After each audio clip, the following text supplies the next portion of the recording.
আল্লাহ তাআলার অত্যন্ত প্রিয় একটা পরিবার রয়েছে। আল্লাহ তাআলা পৃথিবীর লক্ষ কোটি পরিবারের মধ্য থেকে ওই পরিবারের নাম কুরআনুল কারীম আল্লাহ তাআলা উল্লেখ করেছেন। ওই পরিবারের নামে একটা সূরা আছে, জোরে বলেন সুবহানাল্লাহ। ওই পরিবারের নাম সূরা আলে ইমরান। সূরা আলে ইমরান সারা জীবন নাম শুনেছেন। ইমরান ইমরান ইমরান, সূরা আলে ইমরান।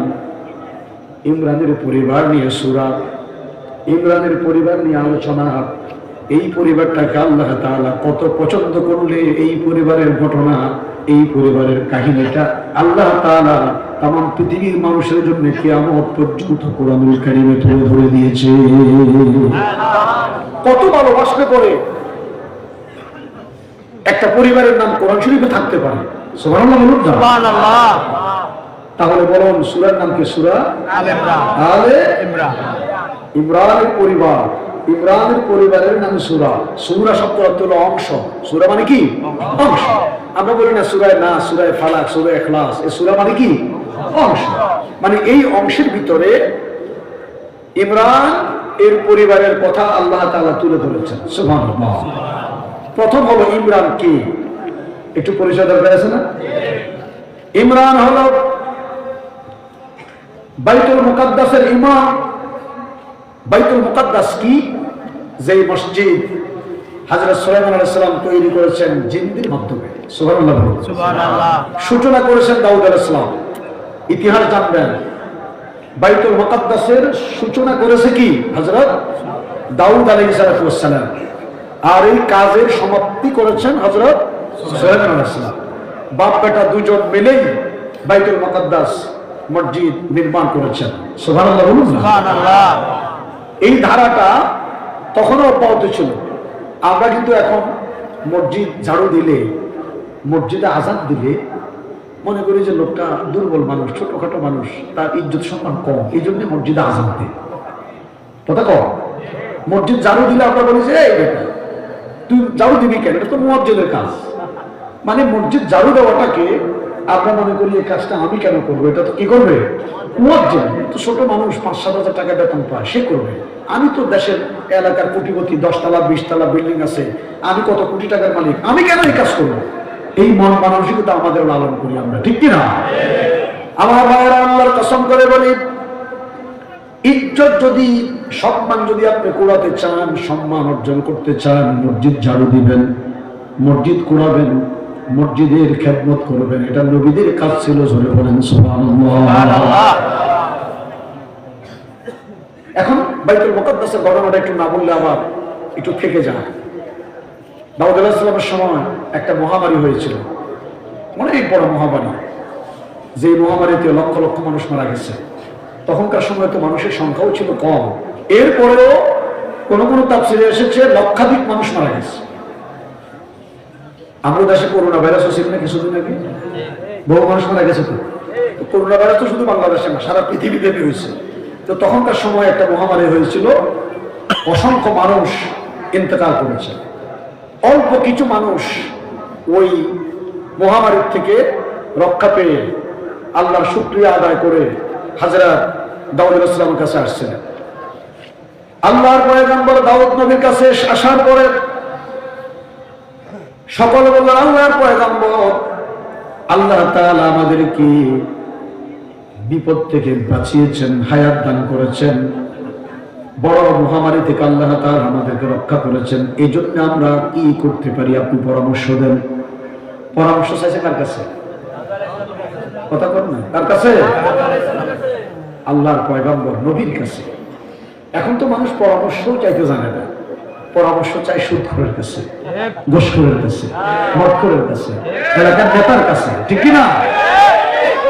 পরামর্শ চাইবেন মসজিদের ইমামের কাছে, মসজিদের মুয়াজ্জিনের কাছে, সবচেয়ে ভালো নামাজি ব্যক্তির কাছে, যে তাহাজ্জুদ পড়ে, আওয়াবিন পড়ে, ইশরাক পড়ে।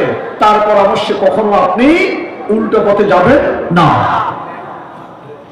আর যদি টাউট বাটপারের পরামর্শ নেন, যেমন আমাদের দেশে কয়, এটা আপনাদের শ্রীনিবাস না, আমাদের এলাকায় বলে আমাকে সর্দার বড় চালাক, কি গিরে লাগাইতেও জানে, গিরে খুলতেও জানে, এরকম কিছু আছে না? আপনি পরামর্শ নেবেন তো এমন পরামর্শ দিবে আপনার 14 গোষ্ঠী যাতে তার পরামর্শে চলার পরে যাতে বিপদে থাকেন, ঠিক কিনা? এই জন্য পরামর্শ নেবেন কার? আল্লাহওয়ালা মানুষের। বলেন কার? আল্লাহওয়ালা মানুষের। সবাই আসতেন দাউদ নবীর কাছে। আল্লাহ তাআলা মহামারী থেকে বাঁচিয়েছেন, কি করতে পারি? দাউদ আলাইহিস সালাম বললেন, আল্লাহ তাআলা যে তোমাদেরকে বাঁচিয়েছেন এজন্য একটা মসজিদ তৈরি করো। জোরে কোন সুবহানাল্লাহ। কি বানাও? মসজিদ। সবাই বলেন কি? মসজিদ। এখান থেকে শিক্ষা গ্রহণ করা হলো, এখান থেকে শিক্ষা হলো আল্লাহ তাআলা যখন কাউকে বিপদ থেকে বাঁচাবে তখন মসজিদ বানাবেন, মাদ্রাসা বানাবেন, মসজিদে সাহায্য করবেন, মসজিদমুখী হবেন, আল্লাহ তাআলা আপনাকে বিপদ থেকে রক্ষা করবে। বিপদ থেকে আপনি রক্ষা পেলেন মাজারে নয়, সেখানে শিরক হবে। আপনি যাবেন কোথায়? আপনি যাবেন মসজিদে। বলেন কোথায়? মসজিদে। আমার ভাইরা কবির মনোযোগ। অসুবিধা হয় নাকি আপনাদের? দাউদ আলাইহিস সালাম বললেন মসজিদ বানাও। সবাই বসলো, মসজিদ বানাবে, মুশাওয়ারা পরামর্শ বৈঠকে বসলেন। মসজিদের জন্য জায়গার দরকার। কিসের?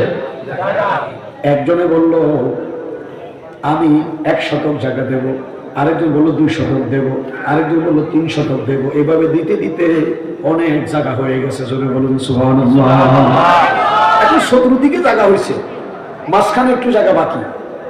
চতুর্দিকের জায়গাটা হয়ে গেছে, মাঝখানে 1 টুকরা জায়গা বাকি। এটা না হলে আবার মসজিদও হয় না। চতুর্দিকে হয়েছে, মাঝখানে কি বাকি। এখন মাঝখানে যে জায়গাটুকু বাকি, এই জায়গাটুকুনের যিনি মালিক তাকে বললেন তুমি জায়গাটা দিয়ে দাও। সে বলে না, আমি দেব না, একদম অনড়, আমি কারো কথা শুনবো না, আমি জায়গাও দেব না। তাকে নিয়ে বৈঠক করলো, উনি বলছেন না আমি জায়গা দেব না। অনেক কথার পরে শেষ পর্যন্ত একটা শর্তে তিনি রাজি হয়েছেন।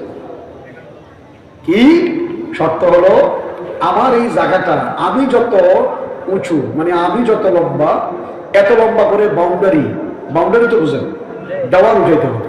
উঠানোর পর আপনারা এই জায়গার মধ্যে স্বর্ণ দিয়ে ভরে দেবেন, আর আমি স্বর্ণ নিয়ে যাব, আপনাদেরকে জমিন দিয়ে দেব। শর্তটা কি কত কঠিন না? বলেন বলেন কেমন কঠিন এটা? হ্যাঁ, মানে এই জায়গাটুকুনের চতুর্দিকে আমি পরিমাণ ওয়াল উঠাইয়া আপনারা দিবেন কি? আমি স্বর্ণ নেব, আপনাদেরকে। সবাই রাগান্বিত হয়ে গেল, এই এত বড় কথা তিনি বলেছেন, ঠিক আছে আমরা যার যা কিছু আছে বাড়ি ঘর জমি জামা সব বিক্রি করে হলেও আমরা তার জায়গাটা নেব। সবাই চ্যালেঞ্জ ছুড়ে ফেললো যে আমরা নেবই। উনি বলছে ঠিক আছে, এই শর্তে আমি দেব। কথা পাকাপাকি হয়ে গেল, একদম ফাইনাল কথা যে আপনারা দিবেন স্বর্ণ, আমি দেব। এই কথা যখন ফাঁকাভুক্ত হলো তখন লোকটি দাউদ আলাইহিস সালামকে ডেকে বলে, আল্লাহর পয়গম্বর আমি একটা কৌশল করেছি মাত্র, আমি একটা কৌশল করেছি, কৌশল অ্যাপ্লাই করলাম মাত্র। এটা কেন করেছি? আমার যেন সওয়াব বৃদ্ধি হয়ে যায়। এখন আপনারা তো সকলে স্বীকার করেছেন আপনারা স্বর্ণ দিয়ে ভরে দেবেন, সুতরাং আমি এখন স্বর্ণ দিয়ে দিলাম, জমিও দিয়ে দিলাম।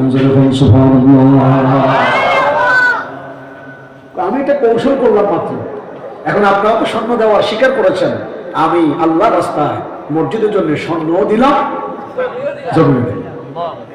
এই কৌশলটা করেছি শুধু কিসের জন্য? সওয়াবের জন্য। সুবহানাল্লাহ বলুন না। সুবহানাল্লাহ। আমার ভাইরা মসজিদ হয়ে গেল, কাজ আরম্ভ হলো। এরপরে এই কাজ অসমাপ্ত থাকতেই তিনি ইন্তেকাল করলেন। বাকি কাজটুকু হযরত সুলাইমান আলাইহিস সালাম জিনদেরকে দিয়া সমাপ্ত করেছেন। সেই মসজিদ হলো বাইতুল মুকাদ্দাস। জোরে বলুন সুবহানাল্লাহ। ওই বাইতুল মুকাদ্দাসের খতিব ইমাম ছিলেন কে? কে? ইমরান। আমরা কিন্তু শিক্ষক। ইমরান কি নাম? বাবার নাম হলো মাসাদ। বাবার নাম কি? মাসাদ। ইমরান ইবনে মাসাদ। গভীর মনোযোগ, আমি প্রশ্ন করব মাঝে মাঝে। আপনারা কি আছেন কিনা মাঝে মাঝে জিজ্ঞেস করবো। এটা আমাদের কাজ, আমরা শিক্ষক মানুষ। আপনারা কথা কতটুকু বুঝেছেন আমি জিজ্ঞাসা করবো। তাহলে এই মসজিদ যখন তৈরি হয়েছে বলুন তো, এর আগে কি হয়েছিল? মহামারী। কি মহামারীতে বাঁচার জন্য কি তৈরি করছে? বাঁচার পরে শুকরিয়া তার মসজিদ। এখন এই মসজিদের ইমাম ছিলেন কে? ইমরান। ইমরানের স্ত্রীর নাম হলো হান্না, হান্নার বাবার নাম হলো ফাকুস, ইমরানের বাবার নাম হলো মাসান। ইমরান ইবনে মাসান, হান্না বিনতে ফাকুস। হান্না বিনতে, আমি জিজ্ঞাসা করবো ইমরান এর বাবার নাম কি? মাসান, কি না? আর ইমরানের স্ত্রীর নাম কি? হান্না। হান্নার বাবার নাম কি? ফাকুস। হান্না বিনতে ফাকুস। এই হান্না এবং ইমরান দুজনের একটা পরিবার আল্লাহ তাআলার কাছে কত প্রিয় ছিল। ও ইমানদার মানুষেরা, আমার ভাইয়েরা, গভীর মনোযোগ। এই দুইজনের একটা পরিবার, এই দুইজনের পরিবার নিয়ে আল্লাহ তাআলা কুরআনুল কারীমের ভিতরে একটা সূরা অবতীর্ণ করেছেন। সেই সূরাটা হলো সূরা আলে ইমরান। এই দুজন মানুষ আল্লাহর কাছে কত প্রিয় ছিল। এখন প্রশ্ন হলো, কোন কারণে এত প্রিয়? আল্লাহ তাআলার কাছে এত মায়ার বান্দা, এত প্রিয় বান্দা কেন হলেন? এই কথাটা শুনলেই ইনশাআল্লাহ আপনারা অনেকটা বুঝতে পারবেন। জানা দরকার আছে তো? দরকার আছে। গভীর মনোযোগ। এই হান্না বিনতে ফাকুস তখনকার সময়ে যত নবনী ছিল, নারী ছিল, সবচেয়ে দিনদার, ফরজগার, আল্লাহওয়ালা একজন মহিলা ছিল। সুবহানাল্লাহ। আমাদের দেশের মহিলার মতো না। আমাদের দেশের মহিলারা যদি বলেন উত্তর দিকে যাও, এরা দক্ষিণ দিকে যায়। যদি বলেন দক্ষিণ দিকে যাও, তারা উত্তর দিকে যায়। কথা কর, ঠিক কিনা? লাখো টাকা দিয়েও ঘরে রাখতে পারবেন না, ঘরে থাকে না, চলে যায় শাড়ি কেনার জন্য কুমিল্লা মার্কেটে, চলে যায় লাকসাম, চলে যায় আপনার কি বলছে এই কাছে কাছে যত বাজার আছে সব জায়গায় মহিলারা আজকে ঘরের ভিতরে থাকতে চায় না। আমার ভাইয়েরা, আবার কিছু কিছু মহিলা আছে তারা ঘরে থাকে। এখনো আল্লাহওয়ালা মহিলা, দিনদার নারীরা দুনিয়াতে আছে। এমন কিছু মা বোনেরা আছে, 1000 টাকা নয়, লাখো টাকা দিলেও তারা বাজারে যায় বিনা কারণে যায় না। স্বামীকে বলে, স্বামী গো যা, আমি আসেন, আমি তৈরি থাকি, আপনি যান, আমি আপনার কথায় রাজি, কাপড় যেটাই আনেন আমি পরবো। কথা কম আছে না এরকম? আপনি জানেন, আমি ইনশাআল্লাহ রাজি আছি, ঠিক কিনা? আবার কিছু মহিলা আছে, লাখো টাকা দিয়েও আপনি তাকে বাজার থেকে বাড়িতে রাখতে পারবেন যাবেই। যে কোনো একটা কৌশলে তারা হাটে যায়, বাজারে যায়, উল্টা পথে চলে, ঠিক কিনা? আবার এই জন্য কিন্তু দায়ী আমরা। আচ্ছা, এখানে আমরা যারা আছি সবাই তো অভিভাবক। সবাই কি কথা বলেন? সবাই কি অন্যরকম রয়? প্রত্যেকটি মানুষের অভিভাবক, প্রত্যেকটি মানুষের দায়িত্বশীল। কেউ স্বামী আছেন, স্ত্রীর অভিভাবক, বড় ভাই বড়ের অভিভাবক, বাবা তার মেয়ের অভিভাবক, ঠিক কিনা? এখন আপনি আপনার অভিভাবকত্বের দায়িত্ব, অভিভাবক হিসাবে দায়িত্ব কতটুকু পালন করেছেন বলুন?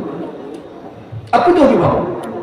আপনার মেয়ে বাজারে গেল, আপনার স্ত্রী বাজারে চলে গেল, আপনার বোন বাজারে গেল, বিনা কারণে রাস্তায় রাস্তায় ঘুরলো, বেপরদায় বেসরা হয়ে চললো, এই জন্য কি শুধু সে দায়ী নাকি প্রথম আপনি দায়ী? প্রথম কে? আপনি দায়ী। রাগ করছেন কেন আপনারা? একটা উদাহরণ দেই শুধু, আমি আমার আলোচনা কিন্তু সেটা না, আমার আলোচনা এদিকে। উদাহরণ একটা দিলে চলবে, আমি মনে করি একটা দিলে বুঝবেন। আচ্ছা, আপনাদের এই শ্রীনিবাস বিয়ের অনুষ্ঠান হয়নি? কথা কম, বিয়ের সাথে হয় না? বিয়েতে গেট হয়নি? কথা কম। আচ্ছা, গেটে যখন দুলা আসে, দুলারে বাড়িতে নেওয়ার জন্য চাচা আছে, জ্যাঠা আছে, দাদা আছে, নানা আছে, কত মানুষ আছে না? দুলারে গেট থেকে বাড়িতে নেওয়ার জন্য কারে পাঠায়? কথা কম, সবাই একমত। কারা পাঠায়? মেয়েদেরকে পাঠায়, নারীদেরকে পাঠায়। আবার যেটা কালো, অসুন্দর, নাক মোটা, ঠোঁট মোটা, যেটা দেখতে সুন্দর নাই, এটারে আবার ঘরের ভিতরে ঢুকাইয়া রাখে, ঠিক কিনা? তুই ঘরে ঢোক, কত ঘরে না, তোর যে চেহারা, তোরা দেখলে মানুষ মেহমান হিরিজের উড়াবে, কথা কথা হয়নি? তাহলে কালো অসুন্দর যেটা, এটারে ঘরের ভিতরে ঢুকাইয়া যেটা সুন্দরী, রূপসী, সাদা, শুভ্র, দেখতে চমৎকার, না দুষ্ট দোষ, এটাকে ভালো করে সাজাইয়া একদম ফিটপাট কইরা এরপরে গেইটে পাঠায়, ঠিক কিনা? আচ্ছা, এই কথাটা কি সত্য নাকি মিথ্যা? সত্য তো। তাহলে এই যে দোষটা করলেন, এটা কি মেয়ের দোষ না আপনার দোষ? কথা কোন কার? কার? অভিভাবকের দোষ। এখন গেইটে তো গেল, গেইটে যাওয়ার পরে ইয়াং জেনারেশন কিন্তু বিয়ের 15 দিন আগ থেকে রেডি, মাইয়া সাইতাম যাব, ঠিক কিনা? রেডি। এখন ইয়াং জেনারেশন গেইটে একদিকে দাঁড়ায় আছে, এদিকে দাঁড়াই আছে, আর মেয়েরা আসছে ফুলের মালা নিয়ে, শরবত খাওয়াতে আসছে, ঠিক মতে ওড়না নাই, কাপড় নাই, মাথায় নাই, বুকে নাই, এই অবস্থা আসছে। আর ছেলেরা একটাকে আর একটা গুতা দিয়ে দৌড় দিকটা ঠিক আছে রে, কতক্ষণ কয়নি, এই দক্ষিণ দিকটা ঠিক আছে, উত্তর দিকটা ঠিক আছে, এভাবে ইশারা। আর এই জেনা ব্যভিচার হচ্ছে, চোখের জেনা, অন্তরের জেনা, ব্রেইনের জেনা, মস্তিষ্কের জেনা হচ্ছে কিনা বলেন?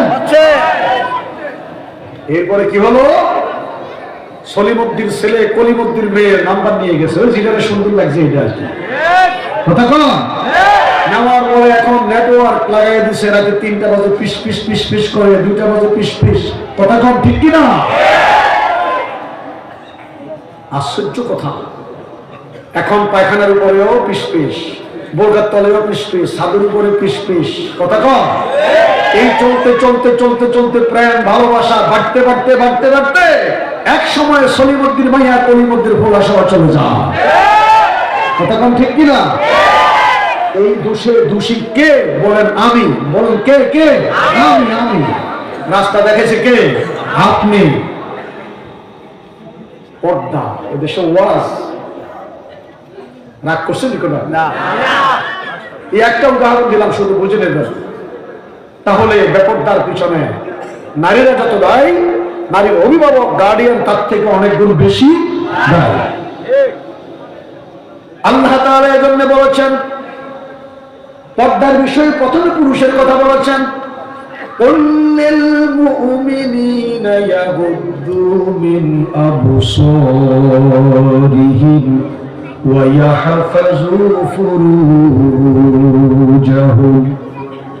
আল্লাহ তাআলা বলেন, হে নবী, দুনিয়ার সমস্ত মুমিনদেরকে বলে দেন, এরা যেন তাদের চক্ষুকে নিম্নগামী করে চলে, চোখটাকে যেন নিচের দিকে রাখে, নিম্নগামী করে, আর তারা যেন তাদের যৌবনাঙ্গের হেফাজত করে। যেরকম সুবহানাল্লাহ।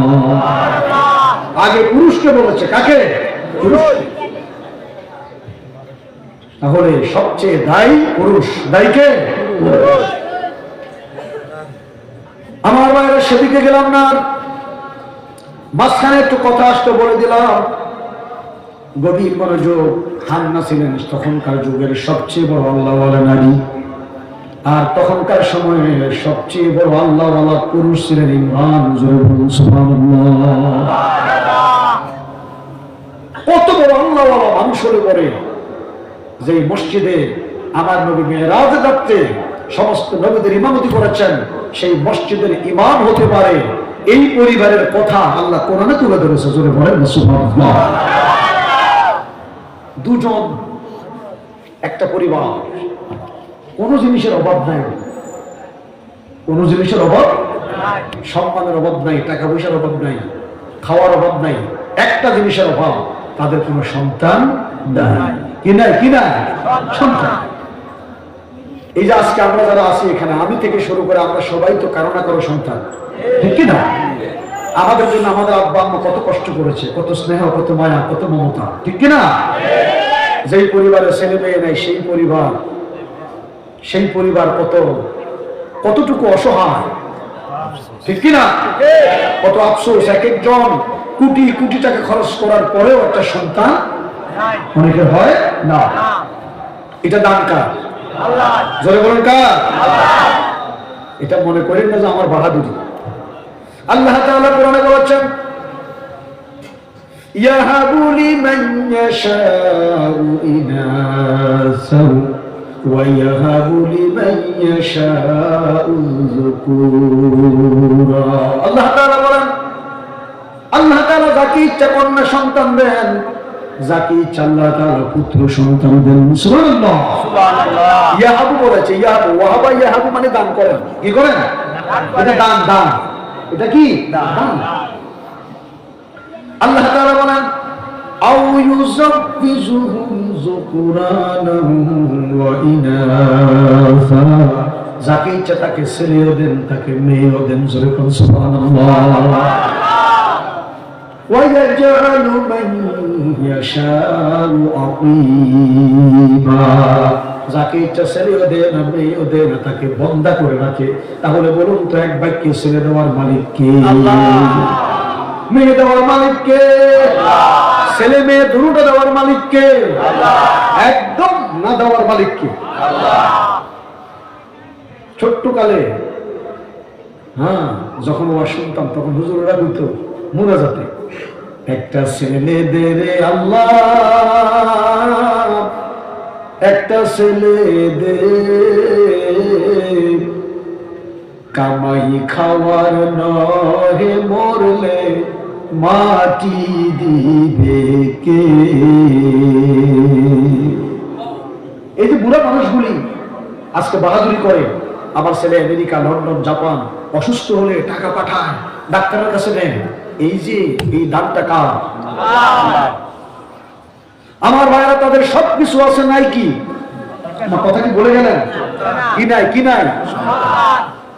দুজন বুড়া আর বুড়ি, ইমরানও বুড়া, হান্নাও বুড়ি হয়ে গেছে, প্রায় 17 কাছাকাছি দুজনের বয়স। এখন সন্তান আদি হওয়ার আর কোনো সময় নাই, অসময়। সন্তান হওয়ার সময় শেষ হয়ে গেছে, বাচ্চা কাচ্চা হওয়ার সময় কি শেষ।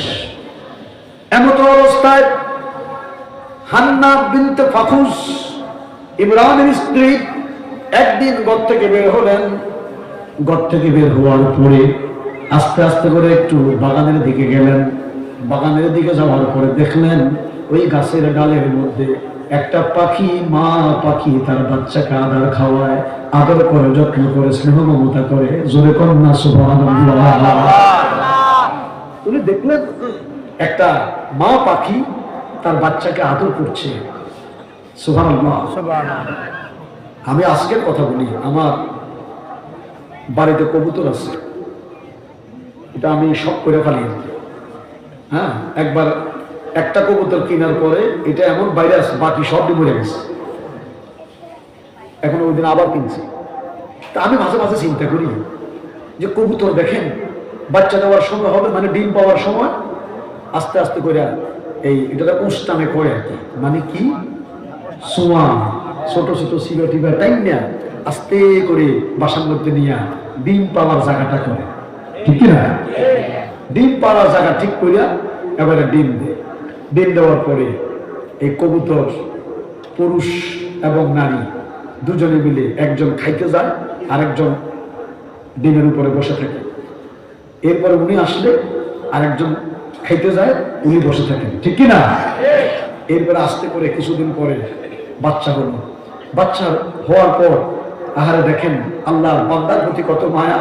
বাচ্চা হওয়ার পরে এই হার আর হারি কয় আর কি, কেমন মানে নারী পুরুষ কবুতর দেখা গেল একজনে আদার আইনা কত সুন্দর করে কবুতরের বাচ্চাটাকে এই মুখের ভিতরে মুখ ঢুকাইয়া কত আদর করে খাওয়ায়, ঠিক কিনা? আদর করে খাওয়ার কত মায়া, কত স্নেহ, কত মমতা। প্রতিটি প্রাণী তার বাচ্চার প্রতি কত মায়া। কুকুর বাচ্চা দিলে দেখবেন কুকুরের বাচ্চার কাছে কেউ যেতেও পারবে না, কেউ কেউ করে 3 বাড়ি তালাইয়া দেয়। মুরগির বাচ্চার কাছে কেউ যদি যায় দেখবেন মুরগি বাচ্চা দেওয়ার পর আপনি যদি কাছে দিয়ে হেঁটে যান, আপনাকে দৌড়াইয়া চাপাইয়া ধরবে। কোন সিল কাক শুকনো আসতে পারে না, বাচ্চার প্রতি এত মায়া, ঠিক কিনা? কবুতরের বাচ্চার কথাটা কেন মনে করলাম? যে আল্লাহ তাআলা বান্দাকে কত মায়া করে। এই কবুতর এত সুন্দর করে আদর যত্ন করে বাচ্চাটা ফুটায়, এরপরে 20-25 দিন পরে সেই বাচ্চাটা তো আমরাই খাই। কথা কোন ঠিক কিনা? আমাদের জন্য আল্লাহর কত মায়া।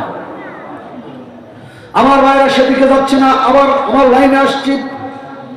এখন ওই কবুতরের বাচ্চাটা তার সন্তানকে কিভাবে আদর করে আপনারা সকলেই বোঝেন। ওই হান্না, ওই মা পাখিটা বাচ্চাকে আদর করার দৃশ্য দেখেছেন, চমৎকার দৃশ্য। দেখার পরে কলিজা মানে না, দুই চোখের পানি জার জার করে পড়ে যায় আর বলে, আল্লাহ গো, যদি আমাদের একটা সন্তান থাকতো, ওই পাখির মতো আমরাও তো তাকে আদর করতে পারতাম।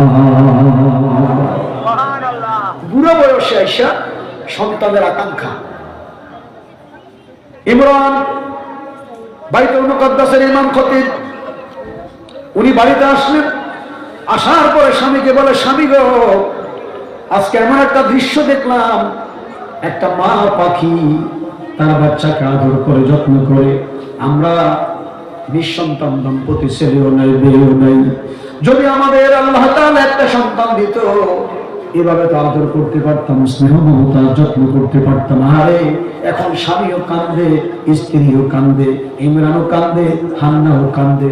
দুজনে মিলে আল্লাহর দরবারে হাত উঠে বলে, আল্লাহ, যদিও আমরা বুড়ো হয়ে গেছি, রব্বুল আলামিন সন্তান হওয়ার মতো ক্ষমতা আমাদের, যোগ্যতা আমাদের বর্তমানে নাই, অবস্থা এমনটা নয়, কিন্তু আপনি তো রহমান, আপনি তো রহিম, আপনি তো কাদের মতলব ফাআলুন লিমা ইউরিদ, যা ইচ্ছা তাই করতে পারেন। আল্লাহ, যদিও আমরা বুড়া আর বুড়ি সময় নাই, কিন্তু আপনি তো আমাদেরকে সন্তান দিতে পারেন। সুবহানাল্লাহ। আল্লাহ পারে তো? কথা বলেন, পারে? আপনারা কি আছেন নাকি নাই? জোরে বলেন, আল্লাহ পারে তো ইনশাআল্লাহ। দোয়া কবুল হয়ে গেল, মঞ্জুর হয়ে গেল। বাইতুল মুকাদ্দাসের ইমাম আর হান্না কত আল্লাহওয়ালা, তাদের দোয়াটা মঞ্জুর হয়ে গেছে। যেরকম সুবহানাল্লাহ। আমি শুরুতে বলেছিলাম এরা নবীও নন। এরা কি নবী? কিন্তু নবী নয়, রাসূল নয়, কিন্তু তাদের কথা আল্লাহ কোরআনে তুলে ধরেছেন। আল্লাহর প্রিয় গোলাম, আল্লাহর প্রিয় বান্দা। জোরে বলুন সুবহানাল্লাহ। আমার ভাইয়েরা গভীর মনোযোগ। বাচ্চা পেটে আসলো কার? কার? ধন্যবাদ। বলেন কার? স্বামী কিনা? ইমরান। ইমরান কিনা? ইমরান। আগামী দিন দোকানে যখন বসবেন, বসলে নিরিবিলি বলতে পারবেন যে হুজুরে কালকে সূরা ইমরান থেকে কথা বলেছে। সন্তান পেটে আসলো, আল্লাহ তাআলার কাছে এই পরিবারটা কত প্রিয়। আল্লাহ তাআলা কোরআনে বলেন, ইন্নাল্লাহা আশতাফা আদাম ওয়া নূহান ওয়া আলা ইব্রাহিম ওয়া আলা ইমরান আলাল আলামিন। আল্লাহ তাআলা বলেন, আল্লাহ তাআলা আদম নবীকে নির্বাচিত করেছেন। কাকে? কাকে? আদম। এরপরে বলেছেন নূহ নবীকে আল্লাহ তাআলা নির্বাচিত করেছেন, মনোনীত করেছেন। এরপরে দুইটা পরিবারের কথা বলেছেন, আলা ইব্রাহিম, ইব্রাহিম নবীর পরিবারকে আল্লাহ তাআলা নির্বাচিত করেছেন, মনোনীত করেছেন। সুবহানাল্লাহ, সুবহানাল্লাহ। ইব্রাহিম নবীর পরিবার, আলা ইব্রাহিম। আমরা যখন নামাজ পড়ি তখন কি বলি? আল্লাহুম্মা সাল্লি আলা মুহাম্মাদিন ওয়া আলা আলি মুহাম্মাদিন কামা সাল্লাইতা আলা ইব্রাহিম ওয়া আলা আলি ইব্রাহিম। ইব্রাহিম নবীর পরিবারের কথা আল্লাহ তাআলা তুলে ধরেছেন। এরপর আল্লাহ তাআলা বলেছেন শুধু ইব্রাহিম নবীর পরিবার নয়, আল্লাহ পাক বলেন আর একটা পরিবার আছে, সেই পরিবারটা হচ্ছে ইমরানের পরিবার। যেরকম সুবহানাল্লাহ। তাহলে আপনাদেরকে আমি বুঝাচ্ছিলাম যে আদম হলো নবী। বলেন আদম কি? নবী। নূহ হলো নবী। ইব্রাহিম হলো কি? নবী। কিন্তু ইমরান নবী নয়, কিন্তু নবীদের নাম যে আয়াতের ভিতরে আছে, আল্লাহ তাআলা সেই নবীদের নামের পাশাপাশি এই পরিবারের নামটাও উল্লেখ করেছেন। জোরে বলুন না সুবহানাল্লাহ। নবী নয়, কিন্তু নবীদের খাতায় আছে, নবীদের আয়াতের মধ্যে আল্লাহ তাআলা আমাদেরকে শামিল করেছেন। কত প্রিয় পরিবার আল্লাহ। আল্লাহ তাআলা বলেছেন তাদেরকে আল্লাহ তাআলা নির্বাচিত করেছেন, মনোনীত করেছেন আলাল আলামিন, সারা বিশ্বের উপরে, সারা বিশ্বের সমস্ত মানুষের উপরে আল্লাহ তাদেরকে শ্রেষ্ঠত্ব দিয়েছেন। জোরে বলুন না সুবহানাল্লাহ। আল্লাহ তাআলা তারপরে বলছেন যুররিয়াতান বা'দুহা মিন বা'দ, এরা হলো একে অপরের বংশধর, একে অপরের সন্তান, একে অপরের আল্লাহ। জোরে বলুন না সুবহানাল্লাহ। একে অপরের সন্তান। আল্লাহ তাআলা বলেন, গভীর মনোযোগ। এখন বলুন তো, যে কথা বলেছিলাম হান্নার সন্তান পেটে, সন্তান কোথায়? পেটে। পেটে কার কার কার? হান্না, বুড়া বয়সের সন্তান। হান্না গর্ভবতী পেটে সন্তান, আল্লাহর কাছে প্রার্থনা করেছেন। আল্লাহ তাআলা এই দোয়াটাকে এত মঞ্জুর করেছেন, এত কবুল করেছেন। সারা পৃথিবীর সমস্ত মানুষের জন্য আল্লাহ তাআলা এটাকে শিক্ষণীয় ঘটনা হিসাবে তুলে ধরেছেন, আমাদের সবাই যেন জানতে পারি। উনি দোয়া করেছেন, আল্লাহ পাক বলছেন ইয ক্বালাত ইমরাতু ইমরান রাব্বি ইন্নী নাযারতু লাকা মা ফী বাতনি মুহাররারা ফাতাকাব্বাল মিন্নী ইন্নাকা আনতাস সামিউল আলীম। আমার ভাইরা, হান্নার পেটে সন্তান, এই সন্তানটা কি নারী হবে নাকি পুরুষ হবে এখনো জানে না, ছেলে হবে নাকি মেয়ে হবে কোনো জানা নাই। সন্তান তো পেটে থাকতে নষ্ট হয়ে যায়, ঠিক কি না? এখনো সে জানে না এই সন্তানটা কি দুনিয়াতে আসবে নাকি কোনো নষ্ট হয়ে যাবে, এটা কি ছেলে হবে নাকি মেয়ে হবে, কিচ্ছু জানা নাই। এরপরে আল্লাহ তাআলার কাছে বলে, আল্লাহ গো, আমার পেটে যে সন্তানটা রয়েছে আমি এটা উৎসর্গ করলাম, আমি মান্যত করলাম, নাযারতু, আমি মান্যত করলাম লাকা, আপনার জন্য, ইন্নী নাযারতু লাকা মা ফি বাতনি, আল্লাহ আমার পেটে যে সন্তান আছে এটা আমি আপনাকে দিয়ে দিলাম, আপনার রাস্তায় মান্যত করলাম, নিয়ত করলাম, এটা আমার দরকার নাই, এটা আমি আপনাকে দিয়ে দিলাম। জোরে বলুন না সুবহানাল্লাহ। সন্তান এখনো হইছে না, কথা কও হইছে? ছেলে হবে না মেয়ে হবে কোনো কথা আছে না। তিনি বলেন, আল্লাহ আমার সন্তানটাকে আমি নিয়ত করলাম, এটা আপনাকে দিয়ে দেব, মান্যত করলাম। নাযারতু লাকা মা ফি বাতনি মুহাররারা, এই মুহাররারা শব্দটা বলে কি বুঝিয়েছেন? এই গভীর মনোযোগ, আপনারা কিন্তু বুঝতে হলে একটু ধৈর্য ধরতে হবে। এখানে মুহাররারা শব্দ বলে কি বুঝিয়েছেন? আমাদের দেশে দেখবেন কোন মহিলার সন্তান যখন পেটে আসে তখন স্বামী স্ত্রী কত যুক্তি করে, কত ছেলেটা হইলে এটা নিয়ে আমেরিকা পাঠাবো, লন্ডন পাঠাবো, ডাক্তার বানাবো, মোটা মোটা টাকা রুজি করবো, আমরা জমি কিনবো, জায়গা কিনবো, খাবো, কথা কন ঠিক কিনা? মুহাররারা বলে বুঝিয়েছেন ওই হান্না তার সন্তানকে স্বাধীনভাবে দিয়ে দিলেন। এই সন্তান থেকে দুনিয়াতে কোনো কিছু আশা করে না, তাদের ইনকাম, তাদের টাকা পয়সা, ওই সন্তানের কোনো কিছু তাদের প্রয়োজন নাই, স্বাধীনভাবে আল্লাহ তাআলাকে দিয়ে দিয়েছে। যেরকম সুবহানাল্লাহ, মানে এই সন্তান থেকে আমার কোনো কিছু চাওয়া পাওয়া নাই, এটা কারে দিলাম? আল্লাহ। সুবহানাল্লাহ, জোরে বলুন সুবহানাল্লাহ। আমরা দোয়াও তো করতে জানি না, ঠিক কিনা? সন্তান পেটে আসলে কি দোয়া করতে হয়, সন্তান আসার জন্য কি দোয়া লাগে, দোয়াও তো জানি না, উল্টা পাল্টা সারা জীবন চললাম। এজন্য সন্তান মাস্তান হয়, সন্তান ডাকাত হয়, গুন্ডা হয়, সান্দা হয়, আল্লাহওয়ালা হয় না, দিনদার হয় না, কথা বলেন ঠিক কিনা? আমার ভাইয়েরা গভীর মনোযোগ, আল্লাহর কাছে প্রার্থনা করতে হয় সন্তানের জন্য, দোয়া করবেন সব সময়, আল্লাহ আমার সন্তানটাকে নেককার বানাইয়া দিও। সুবহানাল্লাহ, সুবহানাল্লাহ, এটাই দোয়া। ইব্রাহিম নবী দোয়া করেছেন, রব্বি হাবলি মিনাস সালিহিন, আল্লাহ আমাকে নেককার সন্তান দাও। সুবহানাল্লাহ বলেন, সুবহানাল্লাহ। দোয়া করবে। আমার ভাইরা সামনে যাচ্ছি, এখন সন্তানের জন্য দোয়া করলো, আল্লাহ গো আমার পেটের সন্তান তোমাকে দিয়ে দিলাম, স্বাধীনভাবে তোমাকে দিয়ে দিলাম, বাইতুল মুকাদ্দাসের খাদেম হিসেবে দিয়ে দেব। নিয়াত, স্বামী যে মসজিদের ইমাম, যে মসজিদের খতিব, ওই মসজিদে আমার সন্তানকে কি দিয়ে দেবো, এটা নিয়াত করে ফেলেছে, মান্য।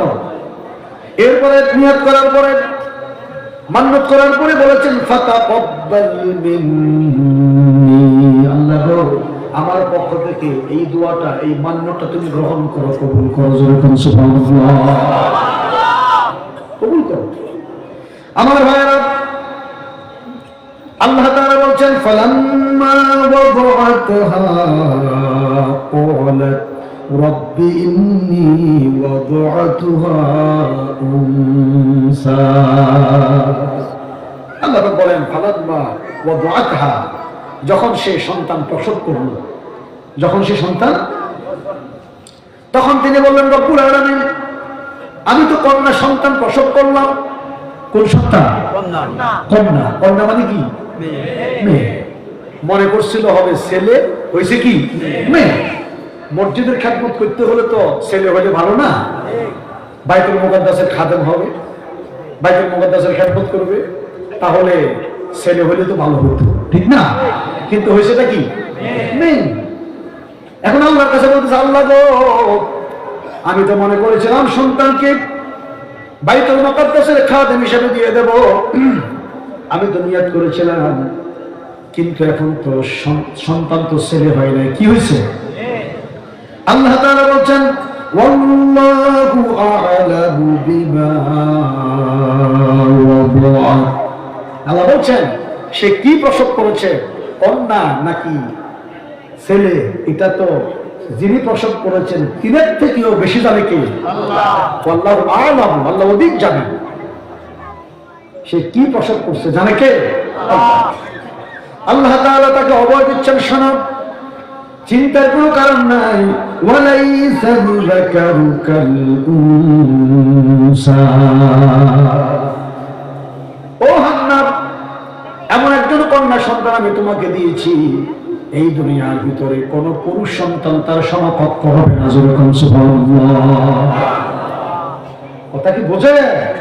এমন কন্যা সন্তান, এটাকে তুমি পুরুষ সন্তান হয় নাই বিদায় মনে কিছু দিও না, এই কন্যা সন্তানের সাথে কোন পুরুষ সন্তান সমকক্ষ হতে পারে না।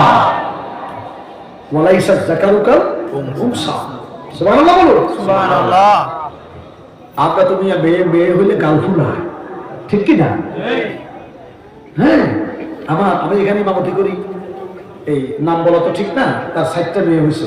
ওই দিন এসে আমার কাছে হুজুর দোয়া করেন না, মেয়ে তো 60টা হয়েছে, আরেকটা কি হয় আল্লাহ জানে, বুঝছেন? আমি বললাম যে আচ্ছা যদি ছেলে হয় আমার কি দিবি? বলুন 10,000 টাকা দিবি, আপনি দোয়া করেন। দেখেন একটা ছেলের জন্য, হ্যাঁ, আমাদের দেশের মানুষ মেয়ে বলে অসন্তুষ্টি হয়ে যায়, রাগ করে, ঠিক কিনা?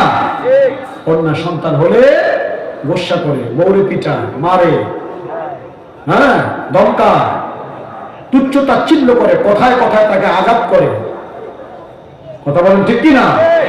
শুধু তার না, তার মায়ের আঘাত করে, তার বাবারে আঘাত করে, কয় এত মাইনে কা একটি মাইনে ব্যাপার কি হলো হয় না কা কয়নি কম। মনে রাখবেন আল্লাহ যা করে তাই কি কথা কন না।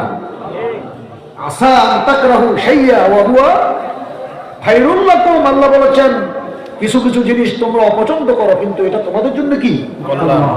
ওয়া আসা আন তুহিব্বু শাইয়া ওয়া হুয়া শাররুল লাকুম, কখনো কখনো তোমরা যেটাকে ভালো মনে করো এটা তোমাদের জন্য কি অকল্যাণ।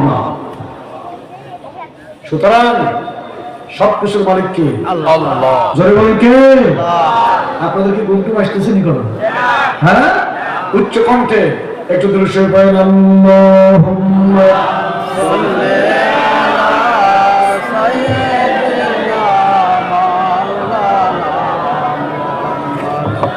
আলা সাইয়্যিদিনা মাওলানা আমার ভাইয়েরা গভীর মনোযোগ। তাহলে হয়েছে কি? কথা বল কি? আল্লাহ বললেন এমন কন্যা সন্তান আমি তোমাকে দিয়েছি যার সমকক্ষ কোনো পুরুষও হবে না। আল্লাহ তাআলা বলছেন ওয়াইন্নী সাম্মাইতুহা মারিয়াম, ওয়াইন্নী সাম্মাইতুহা মারিয়াম, আর এই কন্যা সন্তানের নাম রাখলাম কি? মারিয়াম। জোরে বলুন না সুবহানাল্লাহ। এরপরে একটা কথা খুব গুরুত্বপূর্ণ। আল্লাহ তাআলা বলছেন ওই মরিয়ম ছোট্ট বাচ্চা, ছোট্ট শিশু জন্মগ্রহণ করলো। মরিয়মের মা হান্না বিনতে ফাকুস আল্লাহর কাছে প্রার্থনা করছেন ওয়া ইন্নী উঈযুহা বিকা ওয়া ইন্নী উঈযুহা বিকা। আল্লাহ তোমার কাছে আমি আশ্রয় চাই, তোমার কাছে আমি আশ্রয় চাই এই কন্যা সন্তানের জন্য। তোমার কাছে কি চাই? ওয়া যুররিয়াতাহা, এবং আমার এই কন্যা সন্তানের বংশধরের জন্য আশ্রয় চাই। সুবহানাল্লাহ। আচ্ছা একটু একটু মাথাতে একটু খেলার তো দেখি, এই কন্যা সন্তানটা দুনিয়াতে আসছে মাত্র, এখন দোয়া করলে কন্যার জন্য না করবে? কন্যা বংশধরের জন্য দোয়া করতেছে। সুবহানাল্লাহ। আহারে দোয়া, আয় আল্লাহ তাআলা আমি তোমার কাছে আশ্রয় চাই আমার এই সন্তানের জন্য এবং সন্তানের বংশধরের জন্য। কিসের থেকে? মিনাশ শাইতানির রাজীম। আল্লাহ আমার এই কন্যা সন্তান মরিয়ম এবং মরিয়মের যত বংশধর পৃথিবীতে আসবে সবাইকে তুমি শয়তানের ধোঁকা থেকে বাঁচাইয়া দিও। জোরে বলুন সুবহানাল্লাহ। আমার কাছে চমৎকার লাগে যখন আমি এই কথাটা মনে হয় যে এই মাত্র কন্যা সন্তানটা ভূমিষ্ঠ হলো আর তিনি কন্যা সন্তানের জন্য দোয়া করছেন, এবং এই কন্যা সন্তান কবে বড় হবে, কবে মানুষ হবে, কবে তার বংশধর দুনিয়াতে আসবে। উনি বললেন ওয়া উন্নী উঈযুহা বিকা ওয়া যুররিয়াতাহা। আল্লাহ আমার এই মরিয়ম এবং মরিয়মের বংশধরের শয়তানের ধোঁকা থেকে তুমি বাঁচাইয়া দিও। জোরে বলুন না সুবহানাল্লাহ। আমার ভাইয়েরা গভীর মনোযোগ। এই দোয়ার বদৌলতে মরিয়মের বংশধর কে? ঈসা রূহুল্লাহ। ঈসা রূহুল্লাহ। কেমন দোয়া! জন্মের পরে যে দোয়াটা, আমরা তো জন্মের পরে দোয়াটাও ঠিক মতো করি না। কথা কম। জন্মের পরে যে দোয়াটা করলেন তার মা ওই হান্না, আল্লাহ আমার এই সন্তান মরিয়মকে ওয়া ইন্নী উঈযুহা বিকা ওয়া যুররিয়াতাহা, আল্লাহ এই মরিয়ম এবং মরিয়মের সন্তানকে কিয়ামত পর্যন্ত যত সন্তান আসবে মিনাশ শাইতানির রাজীম, তাদেরকে বিতাড়িত শয়তানের ধোঁকা থেকে তুমি বাঁচাইয়া দিও। জোরে বলেন না সুবহানাল্লাহ। আহারে দোয়া, দোয়া করতে হুঁশ করি করে। মাঝে মাঝে দেখবেন বিশ্বরোড গাড়ি অ্যাক্সিডেন্ট, তো গাড়ি অ্যাক্সিডেন্ট হইয়া 10 জন মরে 1 জন বাঁচে, 10 জন মরে 1 জন বাঁচে। তো এখন যে বাঁচছে তারে মানুষের হাত বুলাই গা কয় রে মনে হয় কোন মুরব্বী তোর দোয়া করি গেছে রে।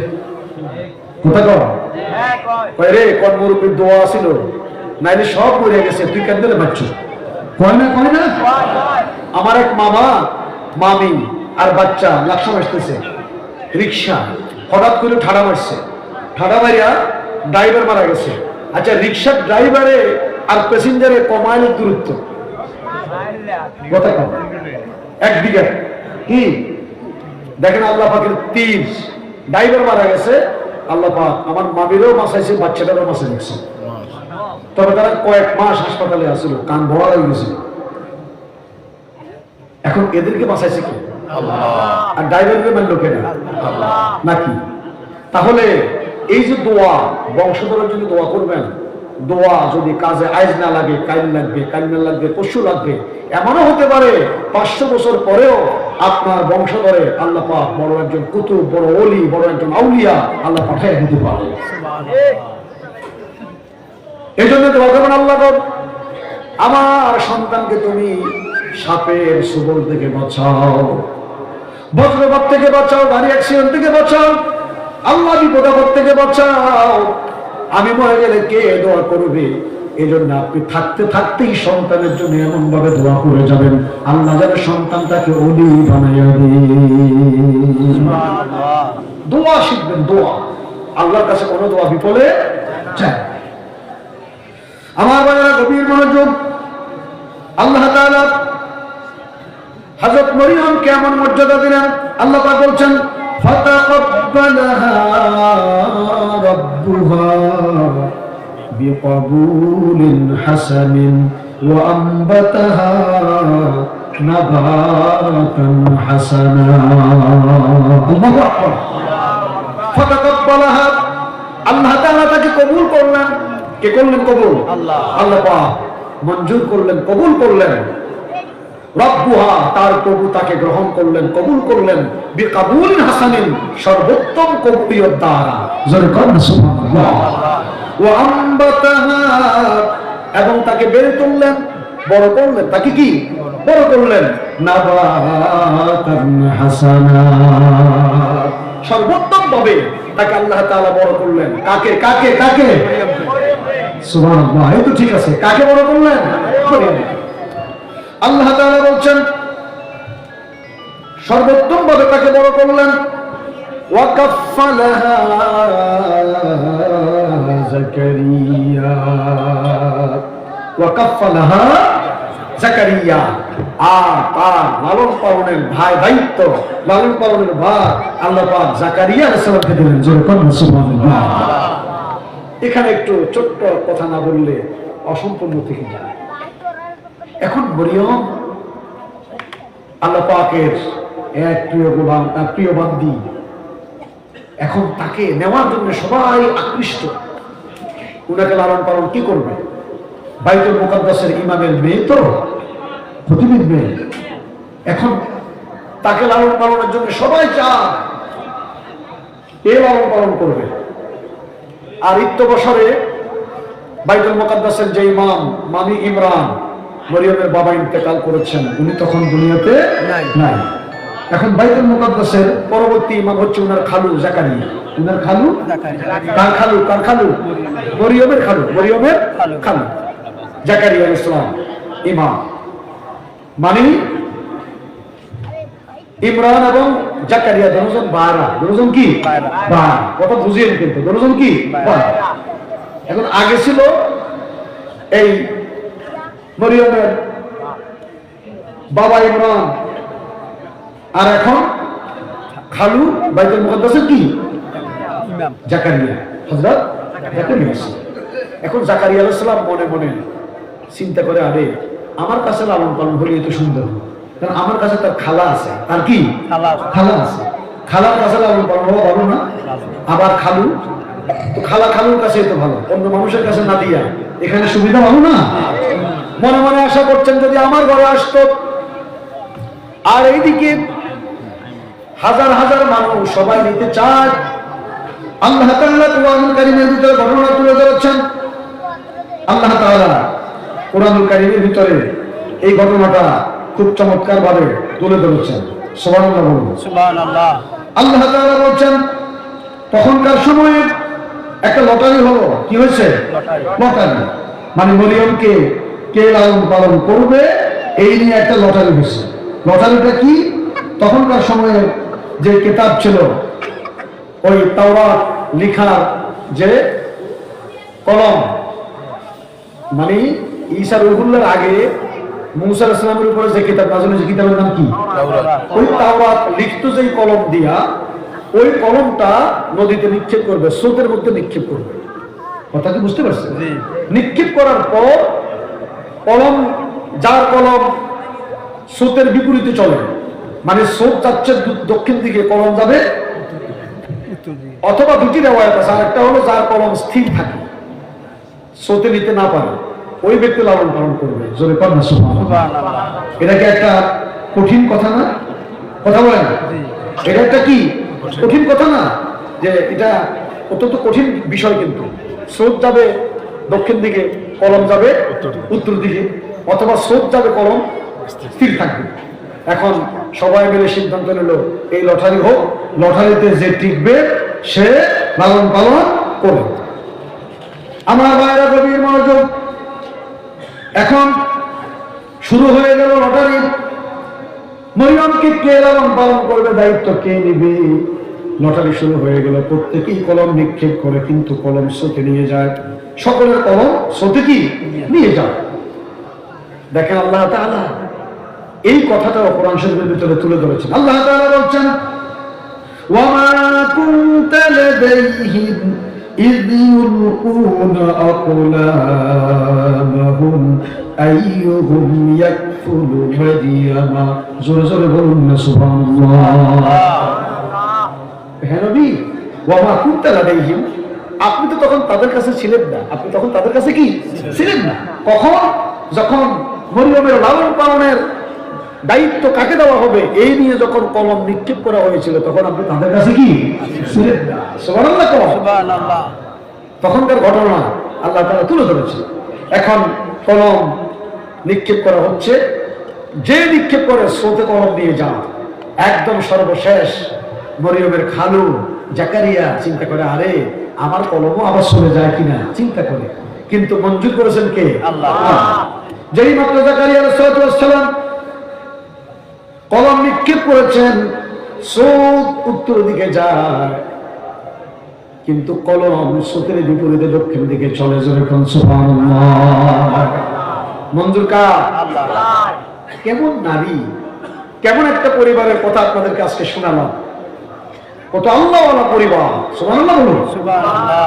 আমার ভাইয়েরা বন্ধুরা গভীর মনোযোগ, এখন দায়িত্ব কার উপর পড়লো বলেন?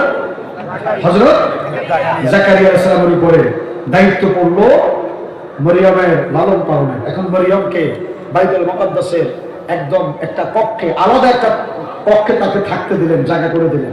ওই নিয়াত যে করেছে মরিয়মকে কোথায় দিবে? বাইতুল মুকাদ্দাসে।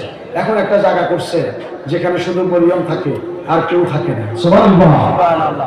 আল্লাহ তাআলা বলেছেন, একদিন জাকারিয়া আলাইহিস সালাম মরিয়মের কক্ষে ঢুকলেন।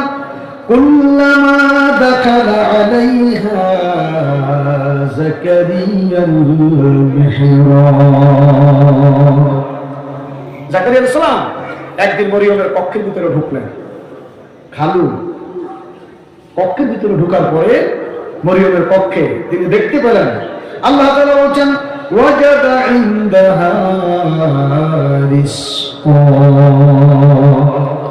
ঢোকার পরে দেখলেন মরিয়মের কক্ষে আম, জাম, কাঁঠাল, লিচু, পেয়ারা, কলা, অনেক ফল, যেই ফলগুলি তখনকার সময়ে দেশে কোথাও না, মৌসুমী ফল। আমার কথা বুঝছেন?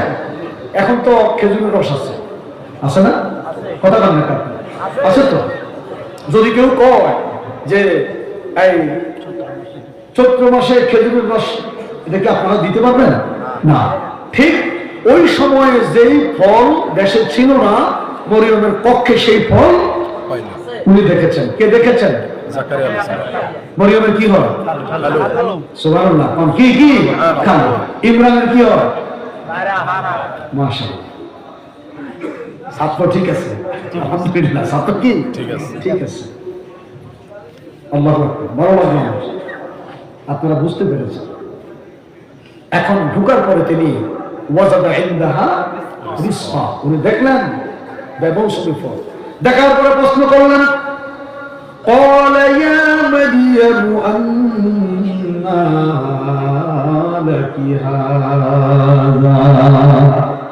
ও মরিয়ম, তোমার পক্ষে এই সমস্ত ফলগুলি কোথায় থেকে এসেছে? দুনিয়ার কোথাও তো এই ফল নাই।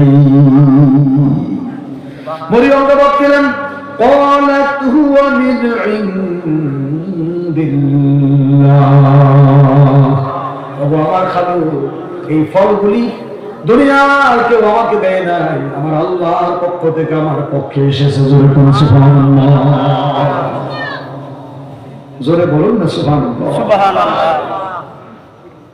এখন একটা কথা, এই যে জাকারিয়া, উনিও আবার সন্তানাদি নাই, নিঃসন্তান দম্পতি, একই অবস্থা।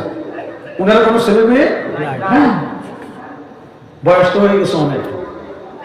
এখন তিনি দোয়া করেছেন, এই ঘটনা দেখার পরে মরিয়মের পক্ষে বেমৌসুমী ফল দেখার পরে আল্লাহর কাছে প্রার্থনা করেছেন। আল্লাহ তাআলা বলছেন, যিকরু রাহমাতি রাব্বিকা আবদাহু যাকারিয়া ইয নাদা রাব্বাহু নিদান খাফিয়া। আল্লাহু আকবার। আল্লাহ পাক বলছেন জাকারিয়ার প্রতি তার রবের যে দয়া, আল্লাহ তার স্মরণ করে দিয়ে বলছেন, যিকরু রাহমাতি রাব্বিকা, তোমার রবের অনুগ্রহ জাকারিয়ার প্রতি, অনুগ্রহটা স্মরণ করে দিচ্ছে আল্লাহ পাক বলছেন। সেই অনুগ্রহটা কি? ইয নাদা রাব্বাহু নিদান খাফিয়া, যখন জাকারিয়া আলাইহিস সালাম অত্যন্ত সংগোপনে, অত্যন্ত গোপনে গোপনে আল্লাহর কাছে প্রার্থনা করেছেন। সুবহানাল্লাহ। জাকারিয়া আলাইহিস সালাম মরিয়মের পক্ষে বেমৌসুমী ফল দেখে গোপনে গোপনে আল্লাহর কাছে কেঁদেছেন। নিদান খাফিয়া, এই কথা বলে কি বুঝাইছে? আল্লাহর কাছে কাঁদতে হবে গোপনে। বলেন কাঁদতে হবে কি? আর জোরে বলেন না, কাঁদতে হবে কি? গোপনে। আমরা কাঁদতেও জানি না, গোপনে কাঁদবেন আল্লাহর কাছে, সংগোপনে কাঁদবেন। কি কেঁদেছেন তিনি? তিনি বলেছেন, রব্বি ইন্নী ওয়াহানাল আযমু মিন্নী ওয়াসতা'আলার রা'সু শাইবা।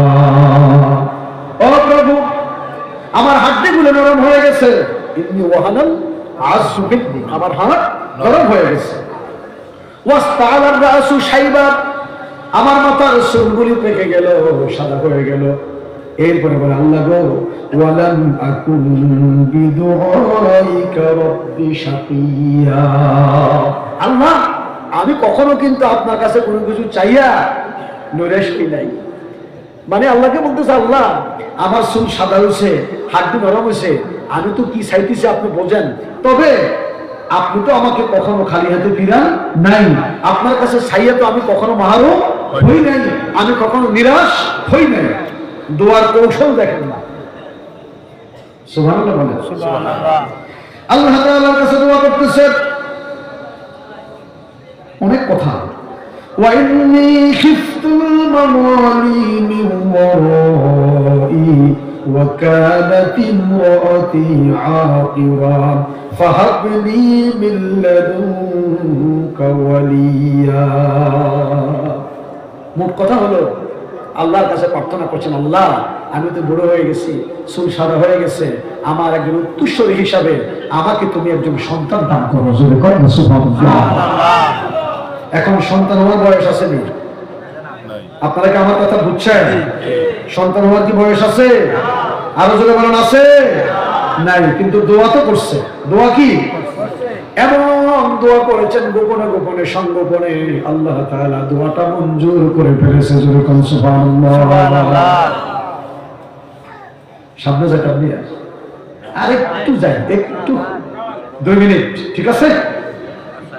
আল্লাহ তাআলা বলছেন, ফানাদাতুহুল মালাইকাতু وهو قائم يصلي في المحراب। আল্লাহ তাআলা বলেন, হুনালিকা দাআ যাকারিয়া রাব্বাহু। জাকারিয়া যখন তার সন্তানকে দেখে, তার আল্লাহকে দেখে যখন সন্তানের প্রার্থনা করলেন, জাকারিয়া যখন তার প্রভুর কাছে সন্তানের জন্য প্রার্থনা করেছেন, কি প্রার্থনা করেছেন? রব্বি হাবলি মিন লাদুনকা যুররিয়াতান তাইয়্যিবাতান ইন্নাকা সামিউদ দুআ। জাকারিয়া গোপনে গোপনে বললেন, প্রভু আমাকে একজন তোমার বান্দার থেকে, রব্বি হাবলি মিন লাদুনকা, তোমার বান্দার থেকে আমাকে একজন নেককার সন্তান দাও।